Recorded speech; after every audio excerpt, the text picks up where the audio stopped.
there and welcome to day number 22 of the 100-day video challenge that I have set for myself in order to be more consistent on YouTube and also improve my comfortableness in front of the camera. For anyone who has been following me, you would have noticed that yesterday I didn't post it. And after a discussion with one of my friends who's actually all the way over in Belgium, we sort of worked out a different way to approach things. So what I tend to do is at the end of the day, I will come into my studio and I will set this all up to record. But what I've been finding is on the days where I've done bigger things, yesterday I did joust training out at Clifford and Renee's in the morning, did a bunch of stuff during the day, got to recording and my body's just like, no, please don't. So instead, what we're gonna do is change it up a bit. And I've spoken about this in one of my previous episodes about being adaptable with change. So what we're gonna do instead of an evening, I'm gonna plan out my video for the next day so that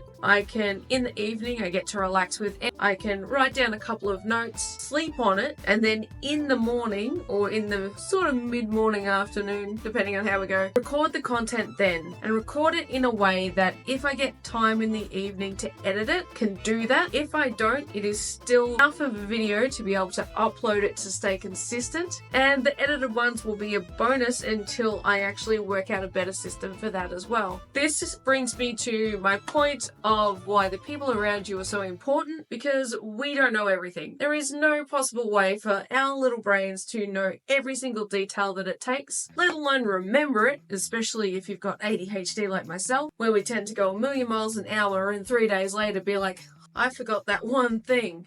So the people around you are super important in your leveling up in life. So Dries has been one of my awesome followers for a long time and has actually turned into one of my best mates. And now I get someone cool that I can go and talk to. He also helps me with my accountability. So that's another factor. Surround yourself with friends that will keep you accountable with the goals that you want to do. Not so much that they give you a lot of grief for it if you miss it, but be like, you slipped up a bit. That's okay. Let's keep going with the thing. Same can be said for Em, of course. We keep each other accountable with what we're doing. She's currently working on her 100 Coffins exhibition. Fun fact, she got first, second and third place in the Melbourne Ren Fair competition for their design. If you haven't checked that out, hashtag Emily_never with the never having a 3 in the name. I'll pop it here anyways, which amplifies again the point of surrounding yourself with people who are doing cool things, who can help you to stay accountable, and why your friend circle is so important, because they will determine your level of success. This has been one thing that I've learned over the course of my life, because I've lived many different lives, from being a poker dealer to running my own face paint business to running my own shop at Cryle to becoming a jouster. I would surround myself with different groups of people depending on what I aim to do, and that determines the level of my success in each area. I'm not going to go to a plumber to teach me to joust. I'm going to go to knights who are successful jousters and learn from them.